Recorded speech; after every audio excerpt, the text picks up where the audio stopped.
palavra. Palavras que não oferecem carro, nem casas, nem dinheiro. Fala de um reino eterno. As pessoas falam assim: olha, eu gostei muito, de vez em quando eu ouvi aqui, mas eu vou ainda ficar no velho sistema das luzes, e dos pagodes, e das festas, e dos congressos. Pode ficar, meu irmão. O reino de Deus, que é o reino dos céus, é vida. É vida. Semeado dentro do homem.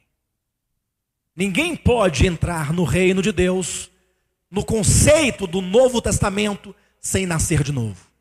Para no Antigo Testamento, alguém fazer parte da nação de Israel, bastava nascer da carne. Porque o filho de um judeu, oitavo dia circuncida o menino, é judeu, é israelita, está no reino de Israel. No Novo Testamento, não. Não basta cortar um pedaço da sua carne, do prepúcio. Não basta deixar o cabelo crescer. Não basta tirar a barba ou deixá-la crescer. Não basta pintar ou não pintar as unhas. Não basta. Tem que nascer de novo. Tem que nascer de Deus. Eu comentava essa manhã que veio alguém aqui a semana passada nos visitar pela palavra. E diz que ao olhar percebeu que não havia doutrina. As mulheres de brinco, mal vestidas. Saiu escandalizadíssima. O reino é espiritual. Eu quero dizer com isso, não estou passando a mão na cabeça de ninguém ou de alguém. Não, eu estou dizendo o seguinte: há aqueles que não nasceram de novo e estão congregando porque acha bonito o louvor, acha o pastor bonito, os cooperadores bonitos, né? Ai, aquele pastor é tão lindo, vou ficar naquela igreja.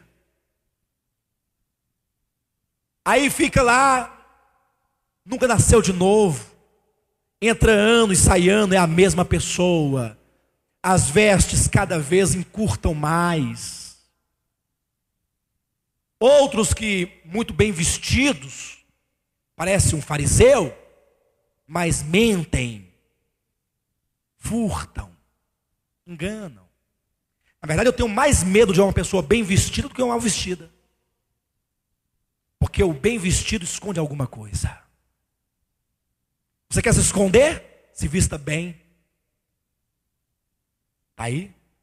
Coloca uma gravata, um paletó bonito, passa um gel no cabelo, uma pasta e vai e entra num banco. Aquela porta não trava com você nunca. Aquela porta não trava. Ou trava? Não trava. Coloca uma sandália no pé e uma bermuda, ela nunca abre aquela porta. É ou não é? Mas o indivíduo de bermuda pode estar com 100 mil mocado, como diz o ditado. Mas é ladrão. Aparência, ó. Por esta razão da aparência, é dito que Satanás falou assim: já que o reino de Deus agora é o reino dos céus, é uma questão interior, então eu vou confundir os cristãos. Eu vou enganar os cristãos sobre este reino, para que eles não vivam a vida do reino de Deus, e passem a viver a vida do reino das trevas, pensando que estão vivendo a vida do reino de Deus. De que maneira? O homem entrou na lavoura de Deus e semeou no meio do trigo o joio. E o joio, ele traz consigo uma aparência. Parece, mas não é. Por quê? Porque só tem palha, o seu pendão só tem palha. Não tem a vida, não tem a essência. E você a princípio não sabe discernir exatamente o trigo do joio. Talvez alguém bem especialista consiga identificar, mas a massa não consegue identificar. Ele semeou o joio por quê? E para quê? Para gerar uma aparência. É a aparência do reino. Quando Jesus fala sobre os mistérios do reino, tem duas conotações aqui. No aspecto positivo, é um mistério, porque o reino está dentro de vocês, mas eu não vejo. A Bíblia diz que aquele que é nascido do Espírito é como o vento. E como é o vento? Pode ser sentido, percebido, mas não pode ser visto. Aquele que é nascido do Espírito, ele é impelido por uma força interior, e isso é um mistério. A regeneração de um homem é um mistério. Deus vir habitar o homem é um mistério. Nós sermos a casa de Deus é um grande mistério. Tem que ter revelação para entender isso. É mistério também por um outro lado, porque o inimigo procura tornar o evangelho oculto quando ele semeia o joio, trazendo líderes. Cuidado, não pensem que o joio é um Zé Ninguém. Não pensem isso. O diabo não se daria o trabalho de semear um tanto de pessoas sem importância e sem influência no meio do povo de Deus. O joio, certamente, são pessoas que podem influenciar o povo de Deus, que podem manipular o povo de Deus. Pensem naqueles que estão vivendo nessa aparência. É dito que uma mulher escondeu o fermento em 3 medidas de flor de farinha. E para que essa mulher escondeu? Primeiro, para ninguém ver. Segundo, para corromper. Terceiro, para levedar. E aquela farinha, que eram 3 medidas, tornou-se uma grande massa inchada, cheia, orgulhosa, presunçosa. É o cristianismo. A igreja que se casou com Roma. Aqui há um grande mistério nisso. E hoje nós vivemos uma situação muito difícil, porque por um lado existe o reino de Deus, que é o reino dos céus, que é espiritual. Por outro lado, nós vivemos aí que existe um outro reino muito parecido com o reino de Deus. Por que parecido? Porque eles escrevem o nome de Jesus nas paredes. Jesus Cristo é o Senhor. Escreve. Nos folhetos, eles oram em nome de Jesus. Eles cantam cânticos de Jesus. Eles oram em nome de Jesus. Mas a própria Bíblia diz: acautelai-vos dos falsos profetas, que se vos apresentam disfarçados de ovelhas. Há uma capa exterior de ovelha, há uma aparência exterior de ovelha, mas por dentro são lobos roubadores. Há uma maneira de você discernir. Há uma maneira. Aqueles que verdadeiramente são servos de Deus, quando se deparam com a palavra de Deus, eles dizem amém. Mas a Bíblia diz isso.